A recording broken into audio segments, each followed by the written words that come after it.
Chapter 3. Kill or be killed. Kush started to speak, but noted Mama Leanne looking up the road. A large group of men was headed toward them on horseback, rushing toward them. She stopped the wagon and looked on to see if there was anyone in the road she might know. Mama Leanne, what are you doing out here? A man named Miguel echoed. Mama Leanne leaned back. No, Miguel, what are all y'all going in such a hurry? Miguel replied, the war has started. An estimated 500 or so anacatas are on this side of the river. We found a few crafts and hoverboards on our side. You should make haste and stay put. The anacatas are trying to take back the Mississippi Bridge, and a few are trying to flank us on both sides. We're posting up a very mile from Lake Providence to as far south as Newelton. Supplies are being stored from Lake Village to Joseph. Mama Leanne, we are going to need you. Mama Leanne interrupted, say no more, as Miguel turned his horse around. If you say anything, I mean anything, Inteski, shout it down and send the word out to everyone. Mama Leanne shook her head. Oh, son, you take it easy, and be careful out there, yeah. Here. Miguel slapped his horse on its backside. Yes, ma'am, and rushed to catch up with his men. War, battles, conflicts, whatever you want to call them, they are so meaningless at times, but all during history, we have had to fight for something, I guess. Mama Leanne paused, but if it wasn't for war, I wouldn't be here in this beautiful place. My first husband sent us here hoping to go to Arizona eventually. Some went and some didn't. My husband was sent along with the elderly and children under 15 before the Great War. We loved it here so much that a few of us just stayed when it was time to return. There is so much I want to tell you, but I can't until you are enlightened. Who said your first husband? Mama Leanne paused. I'll tell you that story when you get enlightened. Anyhow, in this county and all over this globe, we a slarate of people had to fight for our freedom for a long time, but we stood tall. Mentally, physically and spiritually, we have overcome great adversities. Our family had to deal with genocide, and endured the horrifying ways of enslavement on this continent. We were sexually exploited and abused by our. She held her fingers, gesturing quotations, with a masters, our people had to fight, like Zauditu of Ethiopia,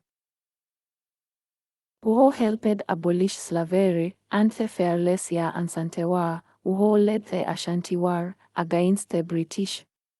Menli Taki, the Ghanaian king, who led a slave rebellion in Jamaica, or even King Bayano, the Mandinka king who escaped slavery and fought off the Spanish for several years. Shaking her head in disbelief, Mama Leanne sat there in silence. Mama Leanne felt something in her spirit, and turned to Kush. What's alles you child? Kush in deep thought, hesitated for a second before saying, I don't know. I say on a side of my family as fierce warriors, my mother's side, and y'all have a very spiritual, I guess the word is endowment or something like that. I can't explain it yet. In which both families have united into something that, too, I cannot explain. Mama Leanne, when I first met you, I felt something I could not explain, but it was a good feeling.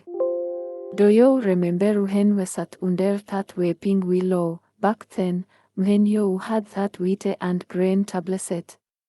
Mama Leanne shook her head. Yeah, baby. As she listened, Kush continued, Big Ma. I've known since I was a baby. I felt her loving, caring personality, which I have always felt in her. I met you later on in life. I don't remember how old I was, but I remember being under that tree when I met you. I felt like I was in a spiritual plate with you, which is also something I cannot explain. Mama Leanne looked at Kush, keep on living, just keep on living. I tell you these stories and little tidbits to learn from them and understand where you come from. We all do, it's part of what a family does. Remember when I told you about the old countries and how they kept up with their family tree and ancestor? Well, we, as a people, did not carry who we were because it was stolen from us. Hidden from us, why was it hidden? I believe it was for us to find it, so we could appreciate it because we had a purpose, a property in our bloodline. He had to say we were special and to respect the gift given to us. The deceiver hid it from us, but we had to recognize it for about to finish his work. Our pride in ourselves had to be respected and revered. Your two families.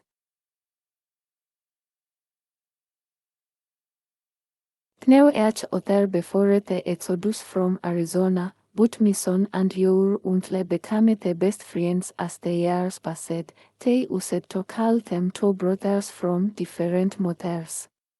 And then your mother and father married. That's when we became one with you and your brother and sister. It's about destined it, and it is, period. No say it with me, keep on living. Kush looked at Mama Leanne, and they both sighed. Keep on living, then Mama Leanne sighed, as you get older, it'll all make sense. Mama Leanne and Kush continued north on Higuay sitting in a tunnel for half a mile before Mama Leanne shouted, "Oh Lord, I forgot that quick." Grabbing an instrument and placing it in her ear, she tapped it a few times, and seconds later, it beeped. Valley, Valley, you there? Valley replied, "Yes, Kakahoya, go ahead." Mama Leanne replied, "This Mississippi thing is getting worse. Take all the mates from stall that are already packaged and get them ready to go to all my locations along Higuay 17. Don't repeat, do not go past Higuay ne. Whatever you have ready, start sending them out first thing in the morning. Start at Lake Village on one end and start at Waterproof on the other." Valley came back on the radio saying, "There are men here asking." Mama Leanne interrupted, "Give them whatever they need, I'll try to get back before nightfall. I got to take care of my business in Lake Province before I head back." Valley replied, over and out. Kush looked at Mama Leanne in amusement and pride. "You got electronic devices too?" Mama Leanne sighed, "Some of us do, and some of us don't. I rarely use mine, but I keep them handy, like in situations like this. If I hadn't had it, they would have to have waited until I got back, or I would have had to turn around, but this is important that I have to do to me anyways." Mama Leanne grabs the reins, slaps against the horses' backs, and shouts, "Giddy up." Ha! Ratting down the Higuay, they rush toward Lake Providence. They arrived at Kind Ridge Road until its dead end and walked through a wooded area about a quarter of a mile to a small house, just north of Round Lake, Donatella. Mama Leanne shouted, "Kakahoya. Baby, I was about to shout you, what are you doing out here in all this confusion? Was that you got there with ya?" It was Mama Leanne's sister-in-law, Papa Joe's sister. "It's Kush, baby, and your ears are gone too. Guerrero your spectacles. Mamalean sighed. Kush. I ain't seen him since that boy was a baby. Come here, child, let your great aunt take a look at ya. Kush walked up to Donatella. Hello. How are you? Mamalean politely interrupted. Baby, I meant to stay for a spell, but they done got this thing going on, and I got to rush back home. Tell your grandchildren to help unload the wagon so we can get back home. Donatella shouted. Bella. Drew. Y'all go get the rest of y'all, and get the stuff off Auntie Leanne's wagon. 13 children bolted out the door, rushing past Mama Leanne. Hey, Auntie Leanne, they sighed as they passed her. Mama Leanne shouted as they all vanished into the woods. All that stuff is y'all, so be careful with those eggs. Donatella looked at Mama Leanne. Thanks for the food and stuff. We sure enough needed it. Y'all come on in. That wagon will be unloaded in nuktambili 3 seconds. We can talk for a spell before I head out. Mama Leanne looked at Kush and smiled. Go say your little girlfriend and be back within the hour. Here. Mama Leanne throws Kush an old samurai she had strapped around her back. You be careful, ya hair. He rushed to the wagon and unhitched one of the horses from the wagon. When he reached Higuaita Notisasita, he felt Simeone was watching him. The feeling got stronger as he headed south on the road. He stopped the horse and got off. 6 men walked out of the bushes. They were not Wakatilians by their clothing and had on rubber-like outfits, and each had a stitch of their own. Kush looked back and saw 2 more men behind him. He took the samurai from around his neck and gripped the sword tightly as he stood in his stance. At that moment, Yael appeared but took a seat on a nearby log. One of the men tried to grab Kush, but he directed the sword in such a manner it took the man's hand off. While flipping, he quickly turned, severing the other man's head. As the first man stood there screaming in pain, Kush simultaneously kicked him while slitting his throat just inches from taking off his head. Covered in blood, Kush took the samurai and slashed it in the air as the blood from the 2 men was forced from the blade. What the fuck is this shit, a child? You mean to tell me a child killed me men like they were ants, sighed the man who stood among the other men in front of Kush. He pointed at the other men and shouted, kill that motherfucking child. No. Kush was insulted by the fact the man called him a child. Child. A child. I am Kush, son of Dareshi, heir to Samuel, descendant of Abok-Sigun, son of Wanyenyekevu of the Tablita clan, and I am a man, not a child, of the Amigdisabaoth. Kush then stood with his feet pressed firmly against the ground as the 4 men ran up to Kush, 2 on each side of him. One man from each side tried to pass him. So they could surround him, but Kush quickly stopped them. Kicking one man in the face, he turned and mule kicked the other in the groin. The blood from Kush's sword slid through the man's midsection like a knife through butter. The man grabs his intestines as he went into shock, while Kush decapitated the man he kicked in the groin. The other 2 men pulled out some kind of weapon from their person. Kush cut one of the men's hands off, and the other man, he carved out a chunk of his shoulder blade, causing them to drop their weapons. Kush thrust his blade into the man's heart while twisting it in a 180-degree turn, killing him instantly. Killing all the men, the leader who stood in the back rushed Kush.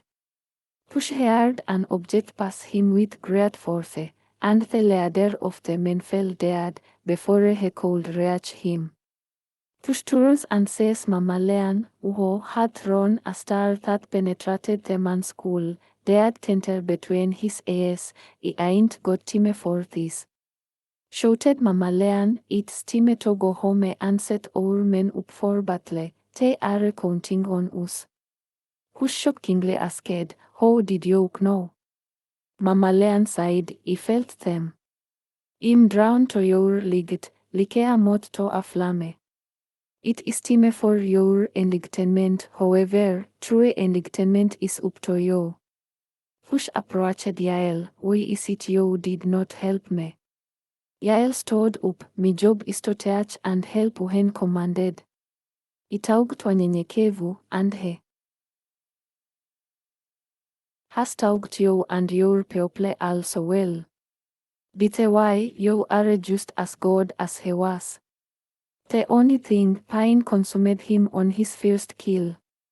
Yael looked over toward Mamalean, shaking his head with approval as Mamalean inspected the dead man. It's time for your enlightenment. There is so much I need to tell ya when you do get enlightened. Turning to Kush, she smiled and remind me not to call you a child. Yael smiled and then he just vanished. Kush did not think about it until Yael had mentioned it. It was indeed his first kill, and he stood there in shock as Mamalean rushed towards him. Kush he saw he was indeed covered in blood. He stood there for a moment. He took Simeone slightly away from them. Mamalean was indeed tugged. I hear tell it, but I think that's the first time I have, or Anyone, as far as I'm concerned, has ever truly seen Yael smile. Pulling the star from the man's head. Besides that, son, have your father ever told you, it's kill or be killed? It might be your first kill, but it definitely won't be your last.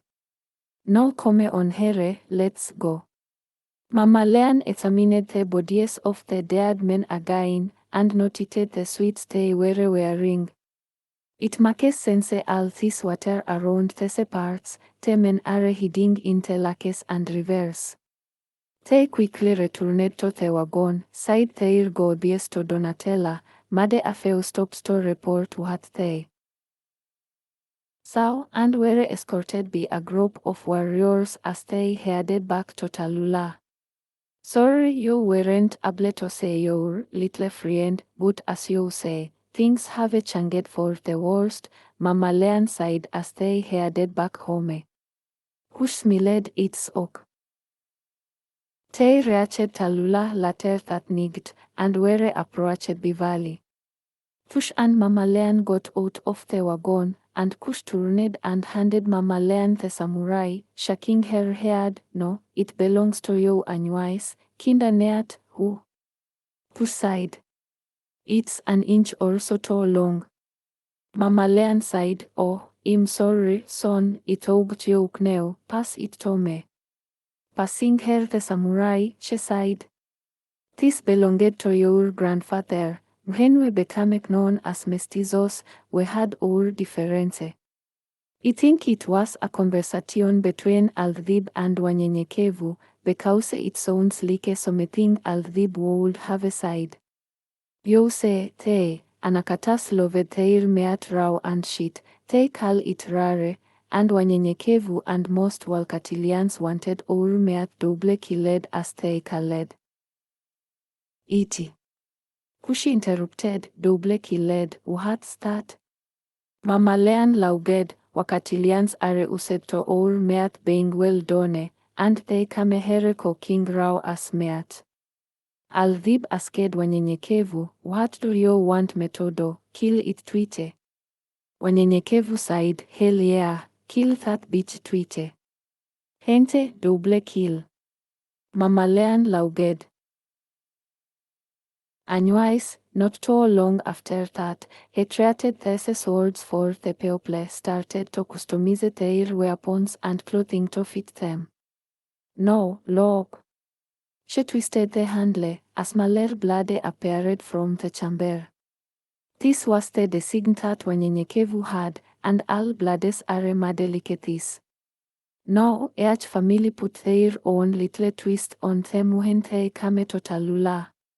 Some wanted lighter weighted blooders, and some wanted stronger metals, but they were all basically the same. Plus, this onehere has the blood of msheka on it. It can kill any so-called Abenian with on a trust.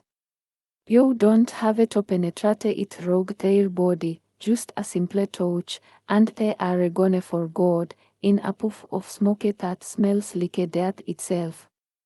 Who sighed, he didn't know msheka's blood was on it. He heard about the samurai, but never seen one.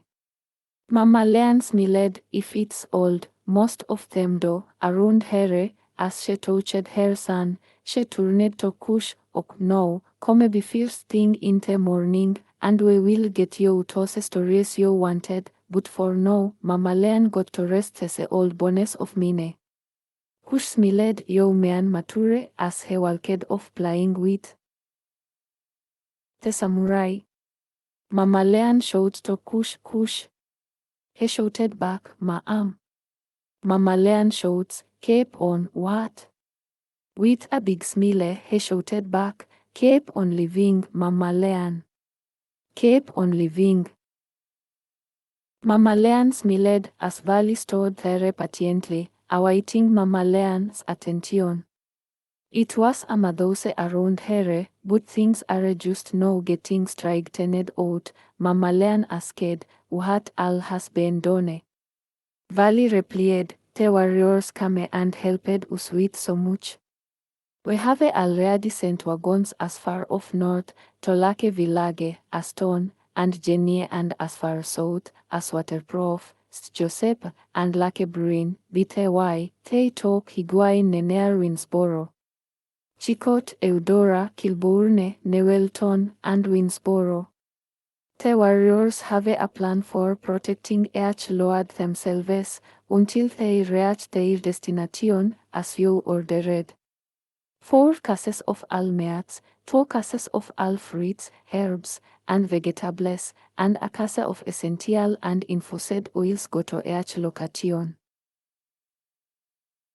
Mama Leanne was proud of Valley's initiative. You are good for something, old man. Smiling, he sighed, you're the only one old around here. I saw you in Noah see a book rigged before the flood, looking like a peacock without feathers, you old hag. Both Lauged and Mama Leanne sighed, oh, ok. Valley continued, bitte morning, the Tensas River shipment, which is the primary base, will be ready. All that's left is Terry, Oak Grove, and Delhi. I will go out in the morning with those orders. Mama Leanne sighed, what you going to do, old man? Throw sticks at him. Bring your ass over here and organize the loads. I have a list of things for them and will send them on their way. When she got rogue with all the orders and requests, she didn't have much left, but the harvest was due in a week, so she whispered to herself as she was looking toward heaven, Sabaoth is able. Miriam, Cush's mother, woke him up early the next day. Cush, get up now, you and your brother. Run over Big Ma's house and help her harvest some of those herbs. She's been fussing at me for about a week now.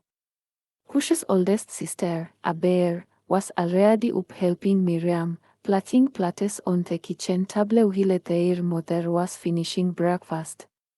Dareshi, their father, had been gone for months now, fighting alongside Samuel. During Time's liketese, it was up to the boys to take care of the chores around the house. But everyone within the community was helping one another. Walid and Kush sat down at the kitchen table as Kush complained he was supposed to help Mama Leanne with her shipments. Walid teased him, Mama Leanne probably got up why. Before you and is probably finished by now. She gets up before the roosters crow, just like a big ma. She doesn't need you little boy. Miriam looked at Walid. What I done told you about messing with your brother, Walid. Plus, I ain't going to be up there long cause it's herbs, not cotton. Miriam turned to Kush. You can go over there when you finished. Kush's eyes lit up as he gobbled up his food and ran out the door shouting at his brother. I'll meet you there. Kush ran up Big Ma's porch and started knocking on the door. What that? Knocking on me door like they don't gonna crazy. Big Ma shouted. Kush trying to catch his breath. It's me, Big Ma. Mama told us to help you in the garden. I'm trying to hurry up so I can go over Mama Leanne's. Big Ma looked out the door. Who's us boy? Kush smiled. I left Walid behind. He was still a thing. Mama Leanne smiled. Oh God, I need to take some of me herbs over there. You can do that for me. Come on in, I got to put me jelly on me jelly cakes. Kush smooth betame watere. Tani have a piete. Big Ma smiling. After you take care of me garden, I've just been cutting off the flowers before they flower anyways. Never let your herbs flower until the end of the season so you can grow more. The seeds are in the flowers and if you do let them flower, they don't taste the same. Some of them anyways. They talked for a bit before Walid came to the door. Gone and let your brother in. Walid went straight into the kitchen. Morning, Big Ma. Jelly cake. As he reached for a piece of jelly cake, Big Ma slapped his hands. Get your greedy boot out here, those ain't for you. Cush laughed as Walid rubbed his hand from the pine. Big Ma, I just wanted something sweet after breakfast. Big Ma was refilling the sugar jar and placing it on the counter when she smiled. You ask boy, everything ain't for you, you know. It's because of this here sugar, Louisiana became part of the United States. Walid said it thought it was the law prick for the land. Kush said, no, it was more than that. France built a lot of colonies in the Americas, trying to get rid of Europe's tastes for it, along with indigo and other commodities from Domingue, before we knew it as Haiti, which was the sugar capital of the world. They controlled 40% of Britain and France's sugar and 60% of its coffee, which was the main and only reason for their brutal slave trade. Kush leaned against the kitchen sink. Slavery life expectancy was short and miserable. They died from two things, and neither one was all age. Yellow fever, and their brutal treatment. Their population turned over every 20 years, just like in America their slaves were the bottom rung of society and were simply expendable commodities. Big Ma interrupted. They were not allowed to vote until some free blacks began organizing, and the French government granted them that right. But they refused to recognize their laws, causing violence and revolt. The slaves killed their masters and occupied and burned their plantations. France eventually abolished slavery.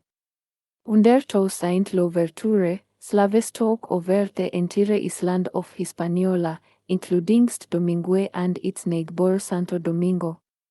Kush politely interrupted, yeah, but Napoleon couldn't stand the idea of the island being controlled by former slaves. He plotted to take the island back and reinstate slavery, but failed. Napoleon realized his dream of a French empire in the Americas mixed bedomed. He'd planned to send troops to Louisiana totake over the colony, uhiche he had received from the Spanish Troga a secretariat, hoping to use the territory as a trading venue for the commodities produced there. But his plan was useless if Haiti was under the control of the slaves. Thomas Jefferson and his cabinet didn't want the French so close to the United States and used the revolt as a bargaining piece. They approached the French with an offer to buy New Orleans. To their surprise, France offered to sell them the entire territory of Louisiana instead, because Haiti had become an independent country run by the victorious former slaves. But though the victory eliminated slavery in Haiti, it ironically doubled the size of the US, which interested slavery in this country. Big Ma shook her head in agreement, as she tugged for Auhile. Cush, it's getting late now. You take ole Gemini out to Cacahoyas and give her some of these supplies, Auhile me and Walid do the gardening. We ain't going to be that long. Walid and Big Ma grabbed some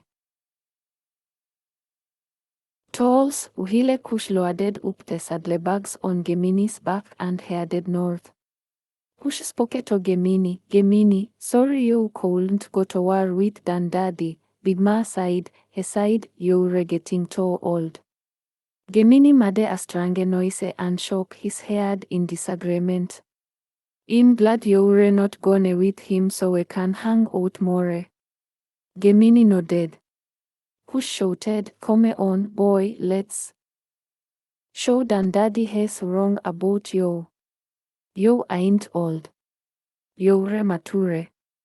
Gemini picked up spade and ratted to Mama Lean's house. As Cush arrived, the house had warriors living. Mama Lean saw them, Gemini and Cush. Fancy saying you two together. Cush smiled Mama Lean, Ikame as quickly as possible. Booty had to help Big Ma, but she sent some supplies for ya and some jelly cake. Mama Lean smiled, "Ow, sit down and have a piete with me," walking over to a basket. She looked at Gemini. "Here, Gemini, I got you some fresh green apples." Sitting down and eating the cake, Mama Lean sighed, "No, let's say, uhere werewe." The last plate I left off, the Kwe and the singer had just officially met, and he spent all night at work telling her about the Torah. Kush sighed, "Yes, I remember." Mama Lean sighed. "Well, on a night, while waiting for her to come to work, he happily approached her car. He walked up to her and opened her door. She took one leg out and paused, then she took the other leg and stood up. "Are you wearing those rainbow panties for me?" he said. She blushed, "Yes, I am." The singer could always make her smile or laugh, and it always delighted her to see him. The singer was always serious, and many saw that he was a little perky and always smiling at work, but he had never seen the look many of the men were giving him, but he didn't care either. On a day the Kwe said, "These men are all talking bad about you in front of me." He simply replied, "Some men are like a woman and simply are jealous. They will get over it after a while." Nevertheless, after a while, never came. He overheard some men and co-workers saying, "How is it, a simple-minded man like that get such a beautiful girl?" However, he kept on about his business. The singer complained on a night about how he was hungry, tired, and didn't want to work that night, and the Kwe said, "I get off early tonight. If you can come over, I can talk you something to eat." The singer said, "Let me make a round or two, and I'll be there around midnight." He made his rounds and grabbed the case from one of the security guards. "Cover me for a while," I have todo something important, and be back around one or two. The other security guard side call. Back then, you had to have a driver's license to drive any vehicle, ulike to die, and so that was on a strike against him, driving without a license, and he drove to the queen's house, and they talked and laughed bit his time. It was 2 in the morning for he had lost track of time. The queen sighed. Where's my manners? Let me cook something to eat. Looking in the refrigerator, she found some frozen chicken breast. When inside frozen, it was hard as a rock. She asked, "You like fried chicken?" She took the frozen chicken and covered it in flour, and imean no seasoning, just flour, and Dasinga sat there and watched with amusement. He said nothing for fear of making her fail. Embarrassed, until the grass started to smell burnt, and he asked politely, "Do you know what you're doing, Bobby?" Smiling but also having a serious look on her face. "Yes, I do." Dasinga began to laugh inside but quickly took over and turned down the fire. "Bobby, you're going to burn the damn apartments down with your kind of cooking, and the grass has been hot enough a long time ago." She dropped that frozen chicken breast in the oil, and it just started popping and cracking, and smoke quickly filled the room. Dasinga opened the door to the apartment as the smoke detector went off. He took it down and saw that it embarrassed her because the chicken was black as midnight and raw in the middle. Dasinga, trying to make her feel a little better, "One thing I know, you like me as much as I like you, but ain't no way in hell I'm going to eat that shit." "What is that called, blackened chicken?" They laughed as the smoke cleared the room, and the queen said, "Why didn't you stop me if you knew I was doing it wrong?" He smiled. "I did." "Kind of, I asked you, did you know what you were doing? You're from the islands and I thought that maybe, just maybe, you guys had a secret recipe." She looked at him. "Oh, no, I didn't." She laughed. "Well, we can talk for a spell." Shaking his head, "Yes, we can talk, but leave the cooking to me from now on." After a small conversation about music and writing, the queen asks, "Can you recite a poem for me since you write? You talking about me and me cooking, let's me see if you can write." Dasinga insists that his book of songs and poetry was at home. She smiled. "If you're good, just make one up." Dasinga says the moon shining bright through the window behind her and says, "Midnight lover." A sparkle of the moon's rise shines upon your lips. Your eyes glitter as she moves toward your hips. A beautiful smile comes upon your face. The night air blows so gently against our bodies. As the temperature rises, I stare, you stare, into each other's eyes. Heartbeats races, sweat begins to pour. As you and I making love in the great outdoors. The air that whistles through the trees are our covers. Midnight moon, midnight breeze. Baby, I'm your midnight lover. Dasinga looked at the time. "Oh shit. I'm going to get fired, let me get the hell out of here. It's almost 5 in the morning." The queen with an enticing smile, "You going to leave me here without a good night kiss?"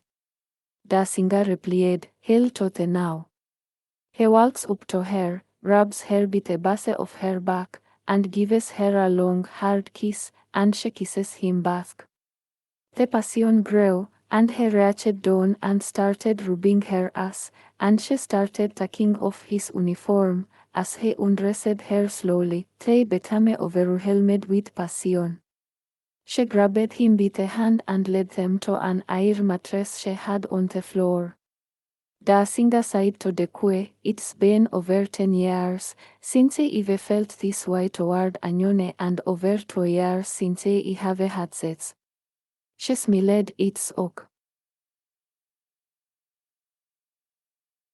Ironically, our group was on the radio called tone and the song playing was called Knocking the Boats. Mama Leanne Laugu Anyuai, they had sex, but it was over before it began. Both of them were lying there sweating and out of breath before she got up after a moment of talking, and she grabbed him by the hand and she took him to the bedroom, and they had mad and passionate sex. The singer smiled, "Baby, that was much better." She agreed.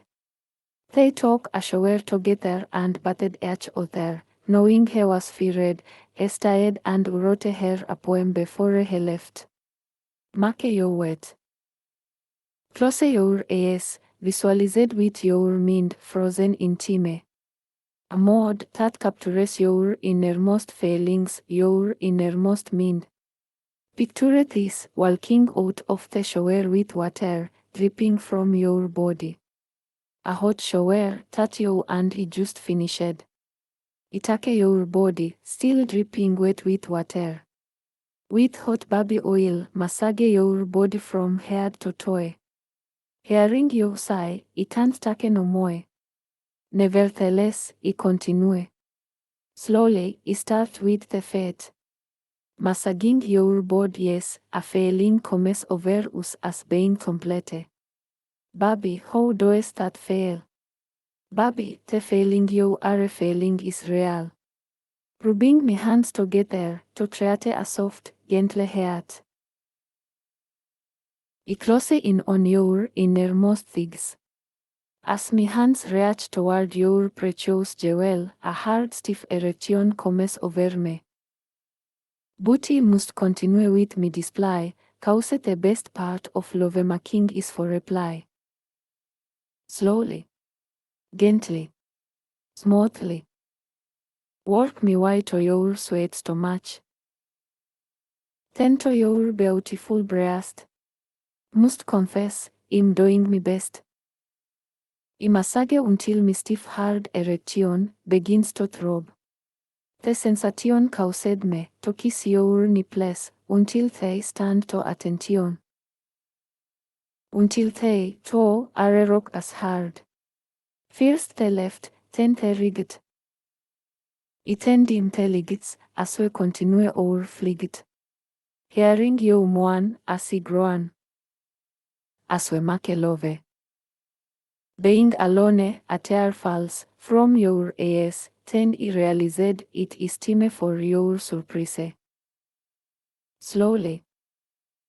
I slip my fingers around your precious jewels before I grab a mouthful as I lick around. Until a pair is found and I hear you make a joyous sound. Softly, I feel your juices mating with mine. However, it is not yet time.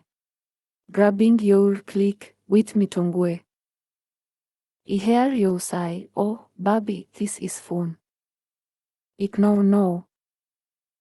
I didn't do anything wrong. Matter of fact, I hear you singing a lovely song. I ask you the title.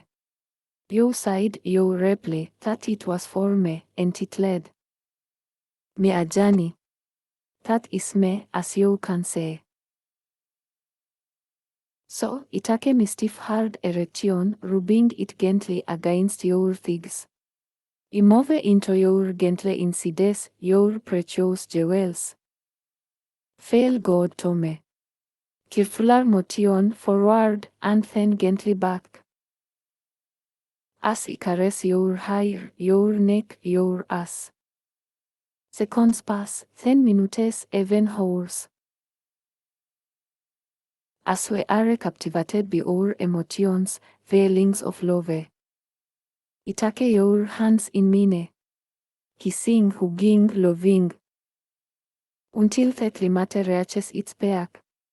For both of us, here beat rating as well as control. You grab me with a tight hold.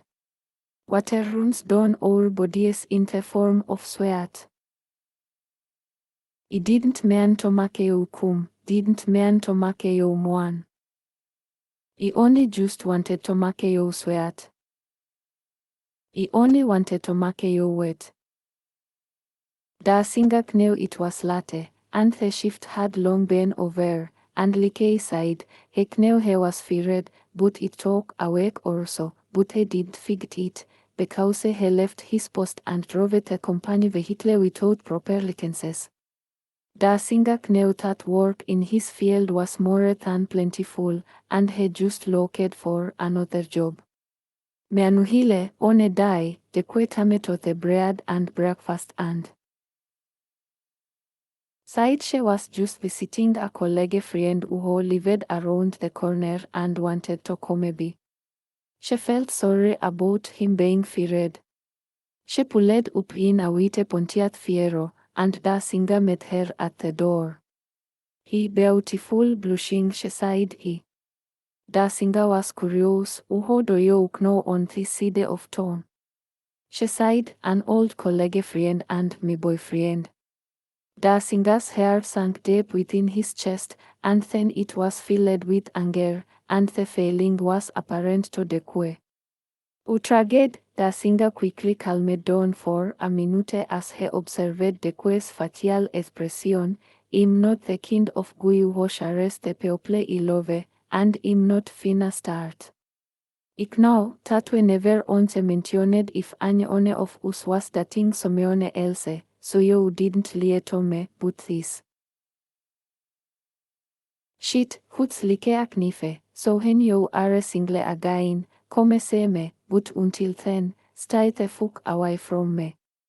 Da Singa stormed back into the house and was mad for a few hours, cursing her out in his mind. He wrote, never satisfied.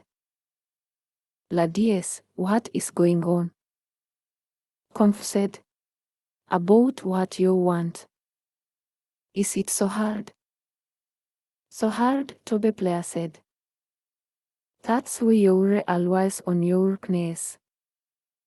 Praying for what? Something in vain, praying for a man who's perfect. What about you? Can you fit those shoes? Finding a mate who's lovely and kind. Have you searched your mind? Looking for a lover, but you don't share your emotions. Looking for a husband, but you're not caring. Oh, unselfish, that's another too. What's wrong with you? Want someone to comfort you at home, but as soon as one comes along, you found yourself another.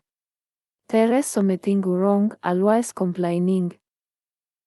And you wonder why you're always alone. No. I hear your words, saying he smokes, and is always at home. Another size. He's always gone, and gambles too much. Still another. He's too fat, and another. He's too short. You're never satisfied. What do you do? Step to another rack, set the grade in your eyes, and the look on your face. If these choices don't fit, we bother. Cause only a hit dog will holla.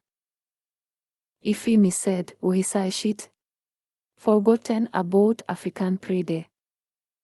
Truly never satisfied. There is not too many of us out here. Jail drugs got most of us. The player haters are killing us. Just to find love. Everything else will fall in place. Find God, not religion. It will become better. That's what you say. We all have desires, hopes, and dreams. We fall short trying to live above your means. Were never satisfied. What do we do? Estape to anotherake, ise the grade in your eyes. The look on your face. Forgotten about African pride. Truly you are never satisfied. He wrote wrong love. I thought it was you, thought it was true. I thought about it all, the day I made that fall. Yes, it was you. No, it wasn't true. It didn't take that long, but I guess I have to wait. Go on that test to find a perfect mate. That's the part I hate. But I guess if I need the real one. My search must go on. To find the one sent from above. But you were simply the wrong love. One of the tenants calls out to him when he had finally calmed down and he puts his pen and paper down. Dasinga, you have a company. Coming down the stairs, he sighed. I'm not expecting a nyone, who is it? He looked up, oh. It was the Kuua. She was sad, but she smiled. Can I talk to you just for a moment? He sighed. I guess. They went outside, and he leaned up against her car. What is it that you need? She looked him in the eyes. I do like you a lot, and he told me boyfriend it was over cause I already do like you a lot, and I don't want this to end. You make me laugh, and I feel good about myself when I'm with you, and I did it cause I think I do love you. The singer had mixed emotions of sadness, happiness, and joy and gave her a big hug. We have known each other for just a little while, and it all fell as you do. I got mad that you were saying someone else. I'm just glad you weren't here when you left because I called you all kinds of names, thinking you were like the rest of the women that I have been trying to avoid since I been here, and at this very moment, I realized I was wrong. You are not like them at all. I'm sorry. She smiled, and the singer continued, let's start all over. He reached out his hand. My name is the singer. A tear rolled down her face. The singer wiped the tears from her eyes as she smiled. My name is the Kuua. This is the end of chapter 3. If you enjoyed this story, please like it and share it with friends and family. Thank you, James Bolin. And please visit the website and support us for more content like this, and more is coming.